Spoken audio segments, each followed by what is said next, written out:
Welcome, Swarm people. Hope all you guys are doing great. This is our second week. Notice I'm carrying my utility here, my tool, right? This is our second week of online classes. I'm going to be covering a lot of stuff with you today, and we're going to be reviewing some of the stuff we've had before, including what we put on here last week about the bow staff and the other two combos. Last week I amended the video because we ran out of time at the park, and I did some more here. You'll notice I'm in my attire because I just did Muay Thai. I'm not in Swarm uniform today, so I just got done doing Muay Thai videos, so bear with me.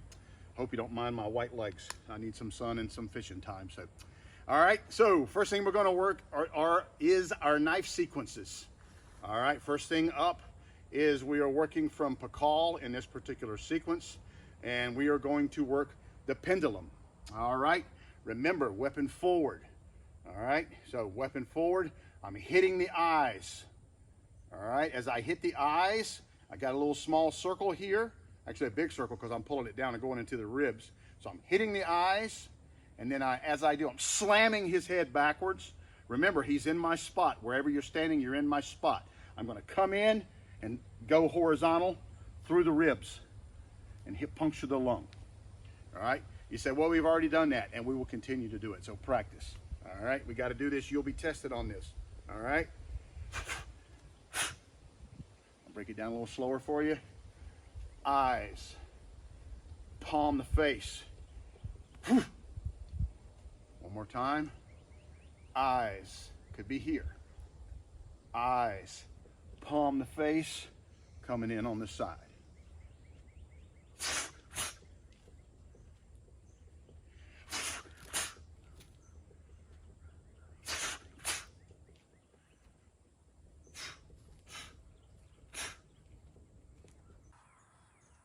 Okay guys, our next technique up is the jackal. The jackal. And again, we're working on Pakal, or working with Pakal, okay? And if you can on this one, I told you before, if you need to hit, if you ever find yourself, I hope you never do, in this situation, you can puncture the renal arteries or the kidneys, or if you happen to be in scythe, you rip away, okay? And you take everything. So, all right, I have actually outfitted, the only thing I could find, I tried it with a jacket last week, and the cool thing about this technique is this. I ripped the jacket and I ripped the shirt. So I'm not saying that that makes me strong, but that's going to be a shock factor to the individual if you ever have to do this. So I'm using my jiu-jitsu gi, which is made to grab and throw heavy fat boys like me, okay? You black belts that are Swarm, you should be able to respect this, and you should appreciate this. So anyways, I've got Bob in my jiu-jitsu gi, and I'm going to actually show you. Now I'm probably going to have to turn him, but you know the technique. We'll ghost it out here, and then I'll show you on Bob, okay? So I'm here, I strike. From here, I reach and grab the clothing. Remember, I displace my body and displace his. As we pass, I strike the kidneys. If you're running the blade away, puncture. Okay, we used to call that sewing machine. If you're running scythe, closed gate, hit, pull away. That's going to rip everything in the side. Okay, one more time. I go here, I hit the eyes. As I do, I pull here, pull away. One more time, I hit my own knife that time. Not good. Pull away. One more time. Eyes, reaching, grabbing the clothing, pulling, displacing myself and him. I'm also at the back of my opponent. If he's able to, he's going to have to turn and reacquire me, which gives me opportunity for another shot. All right, I'll go to Bob now and show you. All right, so I'm here first. I hit his eyes. As I do, I reach out and grab the clothing. And I pull him as I move. I come behind him, hit the kidneys. One more time.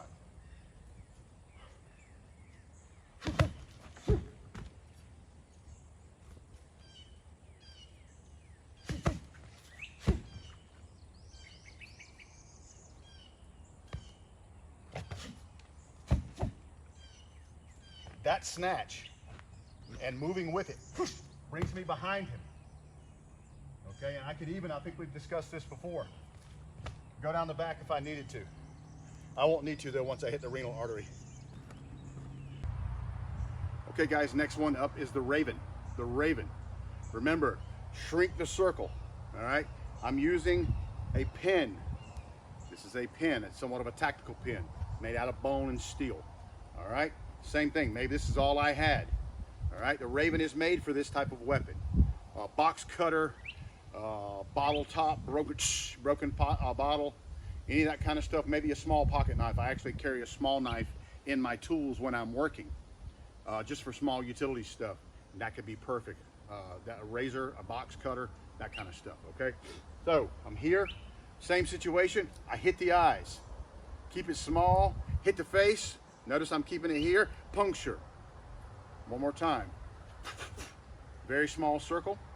Get it to where it's simple, and I've seen a lot of you guys do it, but I want to see you get it fast. Get it fast. Keep that small circle up here. You just want it to almost be like a blur in front of his face for a second, and then he's hit. And then you could actually go down and compound it if you need to. This is an excellent technique. It's very, very fast. Maybe you're up against a wall. He's up against the wall. Maybe you're trying to survive. Maybe you've been hit, cut, whatever, and you have to do it quick. You can compound that injury while keeping him up against that wall. And if you have to cover, maybe he's hit, maybe he's bleeding, you come down and do what you have to do to get out of that situation. One more time. Eyes, small circle, eyes, palm, throat shot.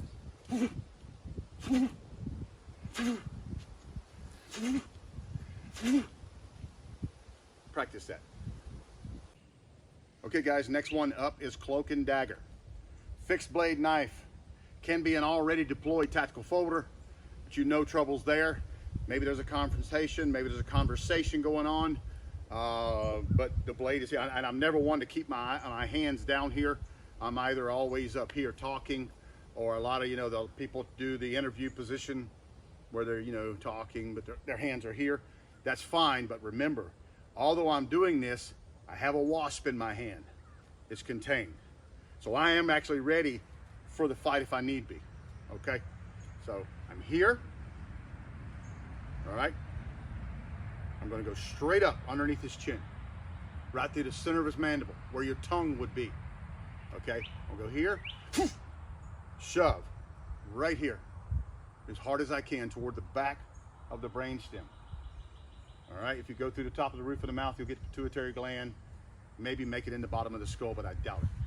All right, so I'm here, go up, and then power assist, all the way down, center of his body. As you get low, you're gonna go L and go out. Power assist, I wanna penetrate deeply. I'm trying my best to terminate this individual. As I do, I go low. Do not stop at the stomach. Go down past the groin to the pelvic girdle. Why? Because you're headed for the femoral artery. You're not trying to come across and slash the guts. Although you're doing a tremendous amount of damage, I'm looking to dispatch this person pretty quickly. It's like shooting a deer with a bow. I'm not going to shoot him back through the guts.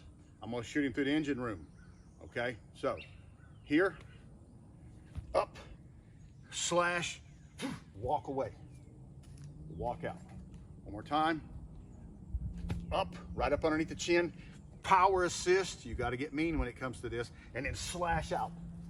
I'll demonstrate it on bottom, okay? So I'm here. One more time.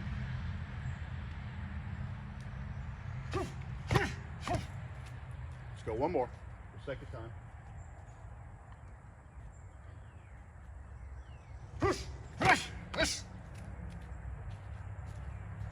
Practice it. Okay guys, I'm going to give you a break of the monotony. That's our first 4, but I'm going to go back and add the fresh ones that we put on there last week and the week before. All right, and here we are in April, hopefully not under quarantine past this month, but we need to go ahead and wrap this sequence up so I can add more to it so we can get it tested by black belt. Okay, so first out is have a nice day. All right, it's cynical, but it actually talks about the smiley face. okay? All right, on this one, we run the knife out, and we had conversations and, you know, constructive conversations about where to hit. If you can hit from the neck up, I'm happy, okay? Hit the throat. I like to hit the bridge of the eyes, but of course the throat is just as effective with a blade. We know this. Probably more than the bridge of the eyes unless I blind him, okay? So I'm gonna go here. As I do, I'm gonna swoop down. As I swoop down, I come across the guts. This time I wanna hit the guts, okay? I wanna do the aortic artery, which is what we call the blue worm, all right? I'm gonna go deep, all right? This sounds a little gross, but one of my instructors used to say, you should be cutting until you feel the spine. That means you've cut deep, okay? So the backbone. So if I'm in the front of you and I'm cutting where I feel your spine, you're toast, okay? But that's the rule of thumb, like breaking a board all the way through. All right, so I go here, hit the face, eyes, throat, whatever. As I do, I come down with a vengeance. Woof! I come up here, keeping the hand inside the vehicle. I'm gonna thrust to the throat area, okay?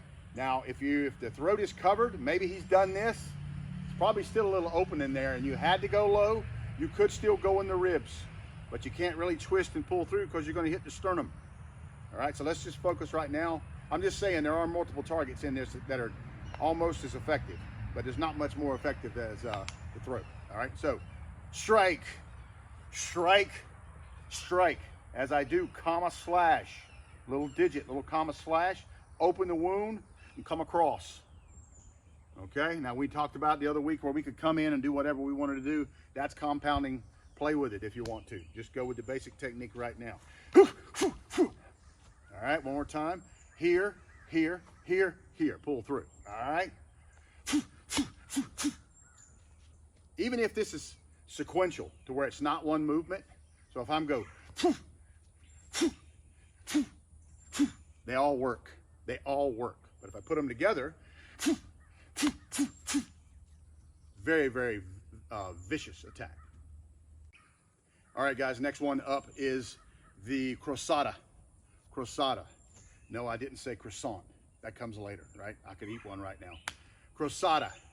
All right, a lot of systems, there are different names for this, different Filipino definitions. Crosata, gunting, scissor. It's a scissor motion. All right, it's a slashing. The crosata is slashing on the inside. Maybe I've parried it, maybe I've slipped it, maybe I missed a close defang of taking the end out, but maybe I got lucky enough to go and get the brachial artery, which is more back here toward the heart, okay?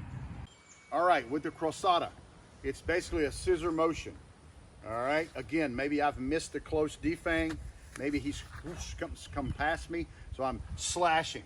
I'm trying to hit the brachial artery, all right? As I do, I'm gonna slash. See the figure 8. Remember, put a smiley face on it, a florete. All right, that's that curve. As I slash, I can slash here. And as I do, I move through. Just like you work in your figure 8. All right, same thing applies, blade, stick, hand. Same thing, there's an empty hand technique for this, all right? So I slash, slash again. As I slash again, I slash, slash again. That time, the focus on that is I'm hitting the artery first, and the second one, I'm hitting the tricep, okay? Therefore, if you affect the bicep, one lifts, one puts down, it basically makes the arm inoperable, all right? So I'm slashing, that's blood loss. Maybe I got the bicep with it. And then as I come back, because he's moving away. Notice the tricep is there. I slash the tricep, but I'm moving in. So I slash. As I hit that tricep, I pin it. Do not reach and grab it because your flexors are open. Back of the hand, pressure, maybe he's up against the wall, and I come in, maybe I hit the clavicle notch, all right, the kill switch with that blade, whatever you want to do. Maybe I come in up underneath the opposite arm and puncture the heart, okay? Although do not mistake it, the heart actually does not lie like we pledge allegiance. A lot of people don't know this, some people do. The heart is actually closer to the center of the chest. Ask Mark. Mark is a medical professional, he'll tell you. All right, so the heart, the aortic chamber, all that stuff, the heart is actually closer, so you might have to really, really get up in there if you had to. Again, this is morbid. but it's what we do. All right, slash, go in or come in through the side, or you can puncture, or you can femoral spike, whatever you decide to do, the choice is yours. The only thing is on this one, I'm working sock, sock. So your movement is limited, okay? Crossada, slash again, press, come in. A little faster. A little faster. That was a little tighter. Slash, straight in. I'll demonstrate on Bob. We'll pretend Bob's got his arm out here, okay? I'm going here. I'm gonna slash, slash, come in.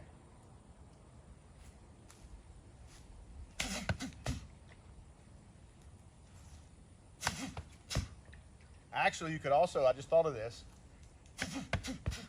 you could go across. So when you come inside, you could pull through. Just a thought. Play with it. See what you can do. Okay, guys, don't forget your sticks. We haven't covered sticks in a while. Do not forget your movements. Take this week to go over some of our old stuff. Basic, yes, way back in your different belts, but you need this. This is your DNA. This is your muscle memory. All right, do not forget your techniques. Work some arco, different things. Loosen up the wrist. Work your scissor. All right, I do this all the time when I'm out here working. I got sticks right over there. These are my dojo sticks. Work your heaven six. Need targeting. We need targeting. Elbow, that's temple or jaw. Boom, boom, boom. All right, so I go here, here, load up, here, here, here. Work it back and forth, okay, as you come through.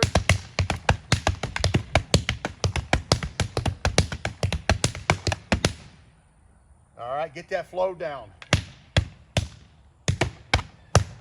Break it up. Break it up. Redondo. Forehand. Backhand. Abanico. Don't forget your basic stick motions. Okay, guys, you know what's up next is the bow staff. All right, again, a little synopsis of how we work bow staff in SWARM. In karate, you've got all kind of competitions that use the bow staff certain ways. You know, all the little kids love to do that stuff where they spin, pop, pop, pop, pop. That's cool stuff, and I learned that years ago. We teach some of our kids that, but we teach a black art. We teach a combat art. I want function over form in my martial arts. If you want to go to competition and spin a stick and get a little trophy, that's cool. But I would much rather learn how to use something that is going to save my life. And I don't believe that a lot of the traditional job, but I would say Japanese, because the bow staff is in a lot of martial arts, including the Kung Fu and the Southeast Asia. But I don't think they give it enough combat application study. So that's just my opinion. Everybody has one, so doesn't mean anything. It's just here for you if you like it. All right, so with that said, remember, okay, we can go regular closed loop, we can go positive, negative, whatever you're comfortable with. Some people like doing with the forehand shot. Some like doing, you know, just with a closed loop system. It doesn't matter to me. I don't care as long as you're following the lines I give you, okay? All right, so we're gonna work on those first lines. I'm gonna go 1, and again, I may be doing this, I may do this. You may see me switch up. It doesn't matter. Do what you can do as long as you follow your lines. Okay, guys, so we're working those basic lines. 1, 2, 3, 4, 5, 6, 7, 8, 9, 10, 11, which is an uppercut. The stick is already on this side. 12 as I'm making my exit. 13, 14, guard out. That's our basic. All right, now we're going to go back to where we were last week, okay? Now we're doing the counters to that. All right, we've gone over a few. Let me be sure I'm in the right camera angle here. So he fires a 1. My job is to defang if I can make it. Now here's the thing. Let me go over this concept with you. This weapon is so large, you might be able to get the defang, you might not. All right? Because what I've got to do is basically, we talked about this last week, is cover the span of this weapon to get inside where I have to fight this individual or neutralize it, okay? So if you're not, like on the sticks, you can almost, I mean, it's a little different with the sticks. This is an incredible long weapon, okay? Incredibly long weapon. So if you get the defang, it's a bonus. If you don't and you just get the weapon, get to your target. All right, that would be if I just hit the weapon, maybe I'm coming in with a thrust, okay? Or if I just hit the weapon, maybe I take his knee. You follow me? There are going to be different things with this weapon that's going to be a little different than sticks because it's not as articulate and it's not as fast, okay? All right, so let's go to that counter on that one. All right, now we've talked about the parries before, spinning it away, and the corkscrew. Practice your corkscrew, especially if you have somebody like Doug and Bethany. I know Larry and Billy worked out last week. I know Billy's not in Swarm, but if you have someone you can work out with, Tom, you could probably work with one of your kids. That would be good for them. Or you can just work it by yourself. A lot of times I'll work it here and just figure out what I'm going to do. Like if I'm on my heavy bag and I'll come here, boom, and just pretend they're ghosting a limb. All right. So same thing on the other side. Hit it, defang it first. Try to corkscrew it if you can make it. If not, you may wind up with just this. Straight in. That's fine. That's combat application. Okay, moving forward. We're going to go over those again later on. I've got a lot more stick motions for you. When we do block certain things, you're going to be working different techniques. But right now we're going back to what we've recently inserted in the system, and that is the back kick. The back kick allows me to get to my swarm fighting range with the assistance of a kick. I'm kicking, I'm parrying the shot, I'm kicking, and I'm entering. And when I'm entering, boom, I'm right here. That's where we fight. We're pit fighters. We're trap fighters. We fight right here. That's where people are not used to fighting. They're used to staying out here and playing games or boxing, not in a black art. Okay? So, I'll start from here. I'm going to counter that move. I'm going to counter that move as I do. Step with it. Come around. Boom. Back kick. Spinning back kick. We say it's a spin, but it's actually, in karate, we have a spinning back kick where you throw it empty hand. Boom, and you recover. This one, I'm pretty much going here. Boom, because I'm coming inside. So it's really not a spinning back kick. It's a stepping through back kick. All right, so one more time. Parry. As I parry, step. Remember, I'm covering range from me to you. Maybe he's actually closer. Okay. Parry. Step through. Boom. Take him out. Same thing on the other side. Parry. Step through. Boom. Take him out. Now I'm recovering because I'm about to show you another technique. All right? All right, guys, last technique for this week on this particular weapon is the rearward thrust. Okay? So I'm here. I parry. Now, just a minute ago, or the previous video, we came here and we spin in back kick. This time I'm not going to spin in back kick. I'm here. I'm going to tuck it nice and tight next to my body. Boom. And bring it out. That could go to the face, could go to the groin. I wouldn't go to the legs, but it can go to the center of the body. I can crack a sternum. All right, I'll show you here. I parry. Boom. You can hit him there. That was a nice pressure point. Watch. I parry. Boom. There's a good one. All right, I parry here. Boom. And see, I missed when I went to the head. Better to go center mass. Boom. Getting him off of you. Okay. Although I'd love to hit the face. Woo.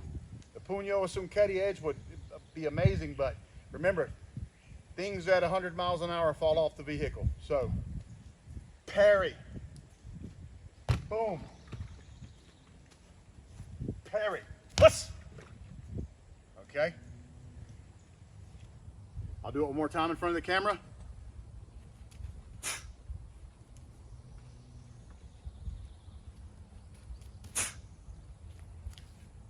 Good luck to you this week. Work it. Everybody stay safe. I'll see you soon.